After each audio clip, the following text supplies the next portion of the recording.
In this video, I'm going to show you how to print color in Adobe Acrobat. So the first thing you want to do when you have your document open, it must have colors. So as you can see, my document has some blue colors and some others as well.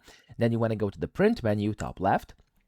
And then in here, this actually depends on your printer, okay? So of course you can set all the settings, but whenever you select your printer, I'm gonna select my HP DeskJet over here, you usually wanna click on properties. Now first you wanna make sure that print in grayscale is not enabled. If it's enabled like this, it's gonna print grayscale and you'll get no color. So go ahead and uncheck this, and then you can also go to properties and actually make sure that it allows it. So here we have print in grayscale. For you, you wanna do it off if you wanna print color, and then it's going to print the colors as well. Just make sure you have the correct cartridges or whatever you're using inside your printer, okay?